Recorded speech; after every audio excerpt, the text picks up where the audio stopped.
There are days in this podcast life that feel like I get a glimpse of the future. An IFS Industrial X Unleashed event in New York was certainly one of those moments, because the scale of what unfolded on stage went far beyond product announcements. It felt like the moment where the industrial world stopped talking about AI and really started showing what it can genuinely deliver. And this wasn't about chat interfaces or novelty apps. It was actually about grids that can think, field operations that can adapt in real time, and robots working shoulder to shoulder with technicians in some of the harshest environments on Earth. And throughout the day here in New York, one theme kept resurfacing. And that, for me, was that the AI race that really matters is not happening in consumer tech.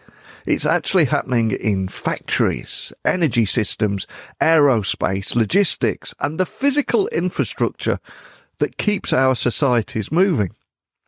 And with people from Microsoft, Siemens, Anthropic, Boston Dynamics, and IFS all highlighting a similar theme here, I learned that trillions are currently being invested in industrial infrastructure. Yep, the critical infrastructure that we all take for granted too.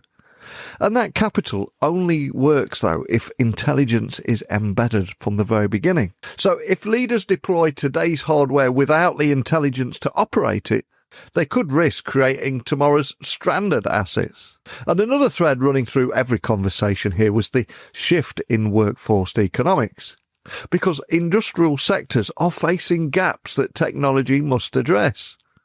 You cannot inspect thousands of miles of grid lines or run around-the-clock facilities without a new kind of labour model. And one of the things that really excited me here was the idea that a 300-person team operating with the power of 3,000, that's something that resonated, well, I think, with everyone in the room. Not as hype, but as a practical reality of digital workers, robotics and agentic systems and humans all working together. And the reason that I wanted to set the scene of everything that I've seen and heard at the event is I also was very fortunate to be able to sit down with the CEO of IFS Loops. And my guest today, she's lived this shift long before it became a headline. She built a billion-dollar company without outside funding, survived the Gulf War as a child, and carries a resilience that has shaped her entire career.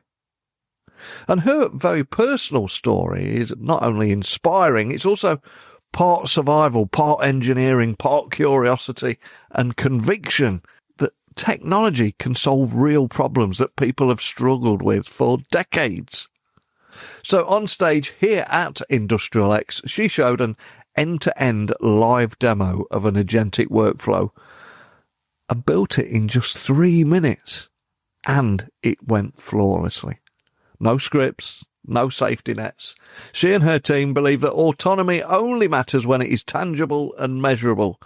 And the demo that I saw here proved exactly that. So my guest today will share her origin story, the grit required behind startup life, and why she believes the industrial world has finally moved past skepticism, and explains the thinking behind IFS Loop, how natural language can reshape ancient business processes, and why some companies are already unlocking millions in ROI, like Kodiak Gas Services, saving 90,000 hours a year. Most importantly, she will also share the messages she hopes leaders will take away from this moment.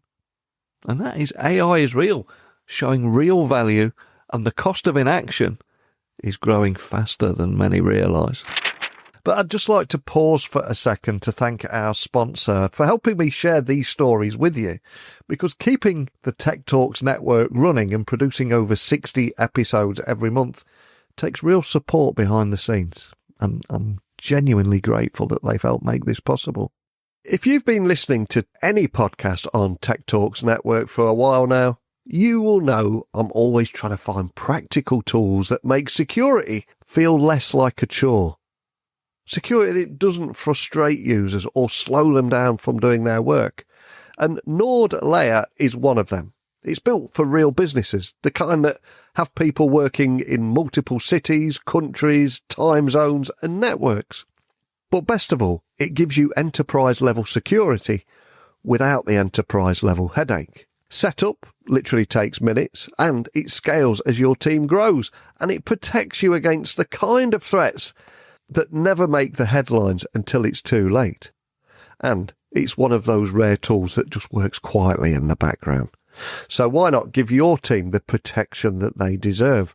Visit nordlayer.com/techtalksdaily and use the coupon code TechDaily-28 and you'll even get 28% off your plan, part of a special Black Friday deal that we've got at the moment. So check that out and let me know your thoughts. But enough from me. Let's dive straight into our conversation now and let me officially introduce you to my guest today. So thank you for joining me at the event here. For everyone listening, can you tell them a little about who you are and what you do? Absolutely. Hi, everyone. I'm Somya Kapoor, and I'm the CEO of IFS Loops. Today, prior to being here, I was the CEO and the co-founder of the Loops platform, an agentic solution that IFS just bought in June.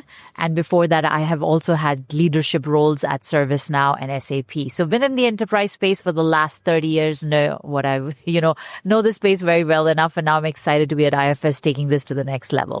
Awesome. And we'll talk about the event in a moment, but you've had an inspiring story, career. Tell me a little bit more about your origin story and the path that led you to a career in tech. It's quite unconventional, isn't it? But inspiring equally. Well, at a young age itself, I was very much intrigued by tech. My dad was in tech. So I think, it was always kind of making sure being, computer. We had the first computer in the house. I remember Yahoo Messenger in my teenage years, giving that all away right now, giving my age away. But also of the very fact, what led me to doing a startup is the key aspect. I think to do a startup, you need to have a lot of perseverance and grit, especially an early stage startup, getting your idea out and formulated when nobody else has anything. Came from my background where as a survivor of the Gulf War itself. When you have a gun at your head at 9 years old, I think everything changes perspective in life from there on. So I was always been asked, why are you picking the most difficult path in your life? Because I fundamentally get very excited about tech and I love telling the world how this is going to change their life. So that's got me where I am today. Wow, such a fantastic story and so inspiring for women listening all around the world, because there is still a diversity problem here in the industry, isn't there? It is. And I think it's changing. It's drastically changing, but it's also, we have to acknowledge what it takes and why it takes to happen, especially in the startup world or the VC world. Very few tech women-founded startups exist, but we're trying to change the bar one day at a time. And when you arrived in the US, taking you back in time again, you began carving out your career. What experience helped you recognize some of the problems in the industry that maybe traditional software could never solve? Is there a story there as well? Oh, my God. I think, when I graduated with my bachelor's and master's degree in computer science, I was very much fascinated about, I had an offer from Apple and from IBM and Sun Microsystems in those days. Can you believe it? The names, some names don't even exist anymore, right? In the world that we live in. But SAP was my first company, and why I chose SAP at that point was the very fact that they were at the brink of technology and business. Every other company was doing technology, but what has always from ground up excited me is how to apply that technology in a business mindset. And SAP was doing financials and leave requests. Oh my God, I date myself right now. 30 years ago, and I'm coming back to it all over again. But, that being that conduit that brings technology and really see a business process evolves gets me super excited. So that's why back to IFS again, another ERP company. And essentially, you've built $1 billion company without funding at a time when many founders are still chasing validation through capital. So what was it that drove that conviction, and how did you navigate maybe some early resistance that you may have encountered? Early stage startup, you always have resistance because you're way ahead of your time and you have to bring people along. So there are things that we have seen on the way and you carry your wounds because 99% of the time you get a no. And only 1% of the time you get a yes, right? So that's where the grit and the perseverance really comes in. But this was a calling. I mean, we started Loops in 2020. And prior to that, we had just come out of another startup that did NLP. And my co-founder at that point, my partner in crime, I like to call him, Ravi, was dabbling a lot with NLP and had come from fraud detection, selling his company to Splunk at that point, right? Yeah. We were sitting down and we were getting some inclination of OpenAI happening in the market. We're hearing some buzz around it, that there's some deep reasoning going on. Something is going to fundamentally change. And at that point, we were sitting and saying, if that has to happen, you got to need a platform that's bringing data together as the first layer itself. And then you got to have a knowledge graph built on top of that to seed some of these reasoning, because that's a fundamental problem that we saw with NLP when we were trying to do on that side. And then he brought his fraud detection, graph mindset with PST algorithms. He went too techie. I will not bore you with all of that right now. But I remember the coffee discussion. We sat down and we were like, I think we need to take a platform approach to this. Why don't we start something? We scribbled something on the paper. We went to the VCs. It was March of 2020. COVID was hitting US. They literally went shut down. And we went up to customers remotely calling Zoom calls and saying, what do you think? What do you think? Not a single customer said no. Wow. They said it's a nice idea, but I'm going through this upgrade. It's a nice idea, but I'm going through that upgrade. We spoke to Salesforce, ServiceNow, SAP, you name the customers. And that gave us the founding that there is something here. We just have to be at it. So that's led us to where we are right now. Wow. And the rest is history. And I'm conscious if we do have people listening anywhere in the world, they're new to IFS Loops.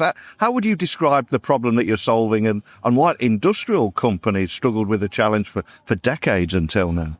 This technology is highly revolutionary. So what IFS Loops is, it's an agentic platform that helps you connect data sources, including IFS and any other data source, to redefine agentic workflow, which is your business process.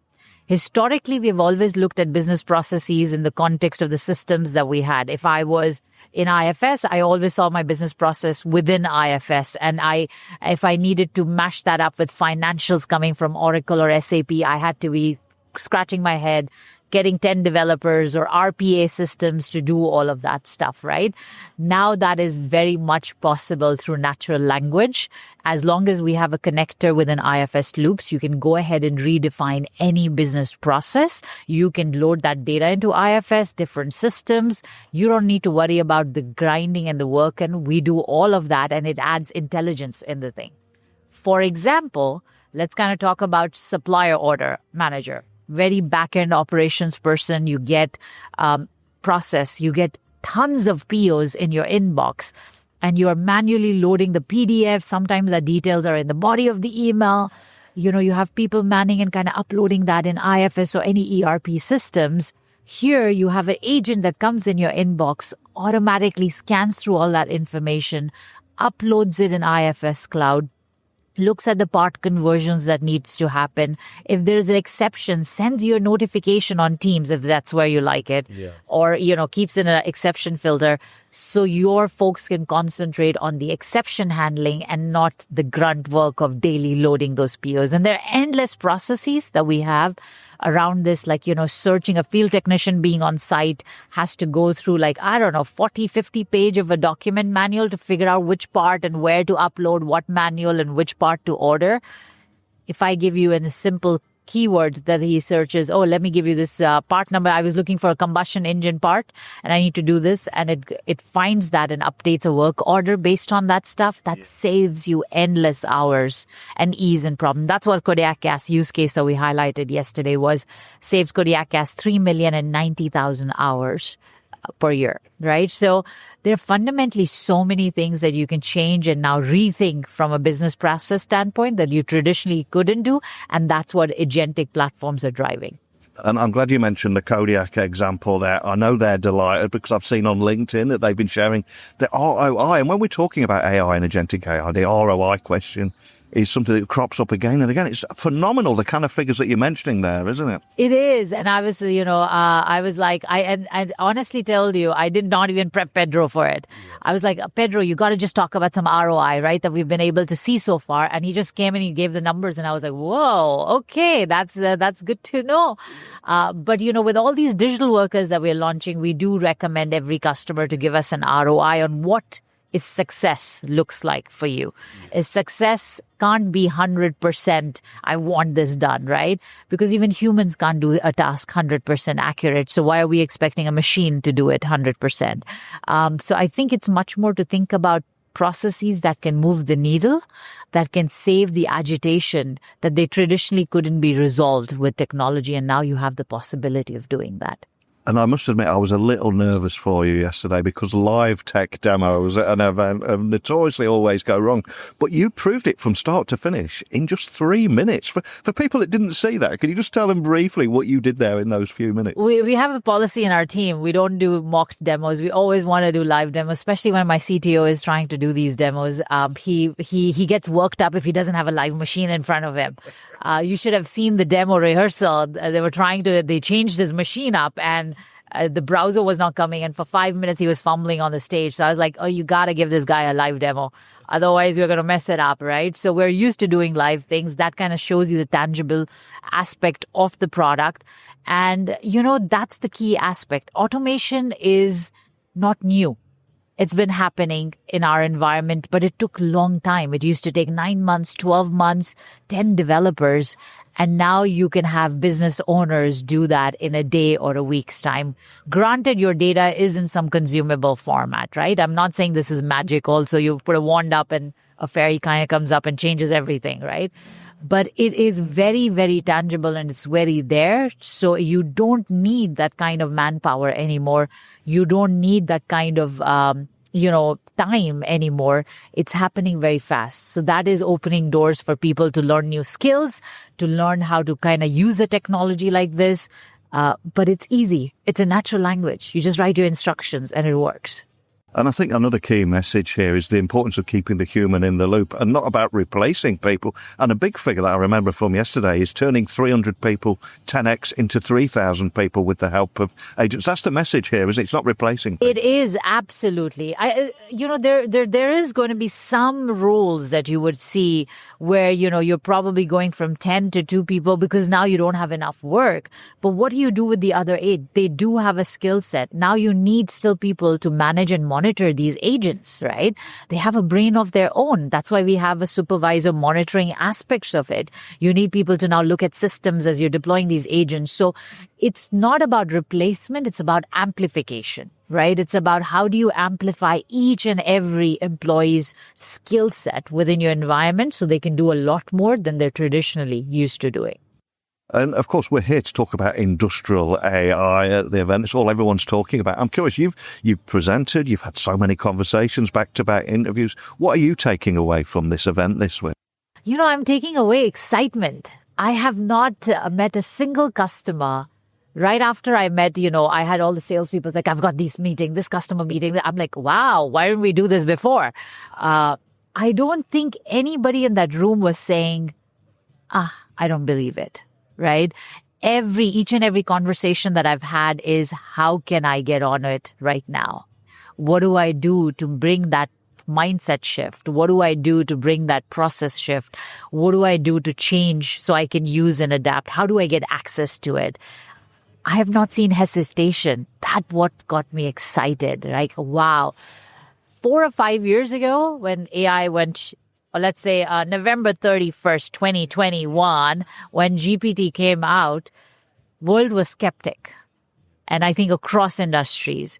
And I don't see skepticism anymore, which fascinates and excites me of the potential of the technology that we have from IFS and what it can do. And finally, as you look ahead, what message do you want leaders to hear listening around the world about industrial AI, the role of IFS and the shift from data systems to systems that think and act? What's that message you want to leave them with or get them thinking? The message that I want to give everybody is AI is real. It is showing value and way fast. Technology is only 40% of the problem. There is a change management that needs to happen, which is 60% of how you get that technology adopted in your environment. Whatever it is, whether it's anomaly detection, prediction, agentic, whatever flavor of it that you would like to take. It is very real, and I think it's upon every leader within the industrial space to look upon this and not close their eyes and say, how do I start? Some might say I go full big bang and I do everything. Some say I start small and tangible and see the benefits of it. But if you don't act on it, you're going to be left out, and your competition will have an added advantage that you won't be able to ever catch up on. So I don't think it's this revolution that we're in is not an opportunity to sit back and have a popcorn and see the world do it. It's actually jump into see and say where I'm going to play my game first. And I think that is a powerful moment to end on. So I will link to your LinkedIn and social channels. I know you're very active online, including the IFS Loops website and everything. But just thank you for joining me on the show floor today. Thank you for having me. I'm super excited. Wow. I think speaking to my guest in the middle of the Industrial X Unleashed Summit event felt like capturing a real snapshot of an industry that has stopped debating and started building. And the energy across the venue certainly reinforced her point. Because skepticism has been replaced by urgency, and leaders are no longer asking whether industrial AI will work. Instead, they're asking how quickly can they adopt it and where can they begin? And that shift alone, I think, marks a real turning point, that this is no longer theory, because it is applied, measurable, and in many cases already delivering outcomes that traditional software has struggled to unlock for decades. So the conversations I enjoyed throughout the day here, I think also reflected the same sentiment that my guest shared. AI is only 40% of the journey. The harder part, the bigger challenge, is change. And the shift from data systems to systems that think creates cultural friction, new responsibilities, and new and bigger expectations. And yet, the companies embracing this change are really discovering an almost unexpected advantage. They're not just automating tasks, they're reorganizing how work gets done and how people contribute. And they're also turning frontline expertise into intelligent workflows and freeing workers from the repetitive drudgery so they can focus on exceptions, judgment, and oversight, because they're building systems that don't just record data, but actively act on it. So the message from my guest today that I am going to take away is that this isn't a moment to sit on the sidelines and wait for clarity. Because by the time your next roadmap becomes obvious, I think the competitive gap will already be set. And when it comes to industrial AI, it is accelerating faster than any previous cycle. And the real winners will be those organizations that are able to experiment early, learn continuously, and adapt their operating systems around intelligence rather than inertia. And the opportunities are vast, and the risk is failing to participate. So I will have links to everything from the event and all my guests' information, including the IFS Loops website, and maybe dig a little bit deeper for yourself and explore her work further. It really is inspiring what she's doing here. And if you simply want to understand the next chapter of industrial transformation, her perspective, again, is one worth following. And after everything that I've seen here in New York, I think one thing is clear. The real AI revolution is happening far from consumer headlines. It's unfolding in the physical world. And the companies bold enough to embrace it, they're the ones that are helping shape the next decade ahead. But over to you. Please email me, techblogwriteroutlook.com. Send me a DM on Instagram, LinkedIn, X, just at Neil C. Hughes. And remember, there are thousands of conversations just like this one over at my website, techtalksnetwork.com, where there are 8 different podcasts and over 3,500 interviews. But that is it for today. Time for me to fly back to the UK now. But a big thank you for listening as always. And I'll speak with you again very soon. Bye for now.